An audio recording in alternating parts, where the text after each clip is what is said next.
Hello, good morning everyone. This is Angel Pat, nagsasabing magandang araw sa inyong lahat. Ako po ay bumabati sa inyo ng isang mapagpalang araw saan man kayo sa dako ng mundo.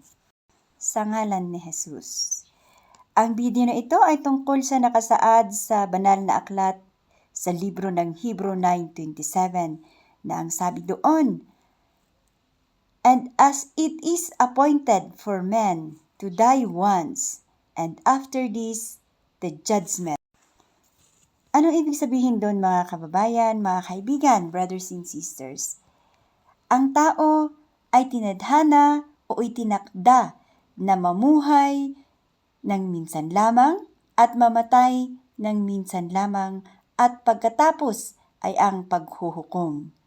Ibig sabihin, pagkatapos mamatay ng tao ay haharap siya sa hukuman ng Panginoong Diyos na lumikha ng langit at lupa.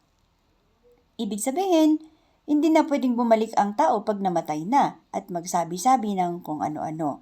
So, ang video na ito ay palalahanan tayo na ang buhay natin ay talagang temporary lamang dito sa lupa. Kaya, ipapaalala sa atin na may paghukom pagdating ng araw. Bakit may paghukom mga kapatid, mga kaibigan? Dahil ang Diyos ay isang fair and righteous judge. Patas at makatarungan po ang Diyos na lumikha ng langit at lupa. And as a fair and righteous judge, of course, He assuredly deliver the sentence or give the sentence as a consequence of the acts of the people while they are still living in this world.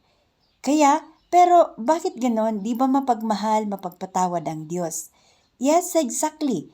Pero we have to remember, kailangan natin alalahanin na ang Diyos ay mapagmahal, mapagpatawad, kung kaya ipapaalala sa atin ng video na ito na kailangan tayo ma-born again mga kaibigan.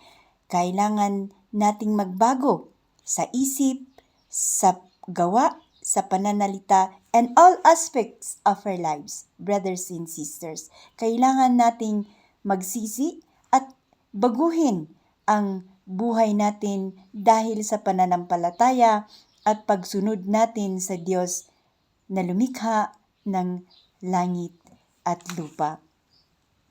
At sa pamamagitan ng gabay ng banal na Espiritu at sa pamamagitan din ng kanyang anak na si Jesucristo. So hanggang lamang dito mga kapatid at hanggang sa susunod, tayo magkita-kita ulit.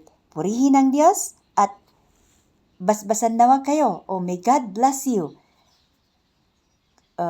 Spiritually, physically, and all aspects in your lives. God bless you all. Thank you.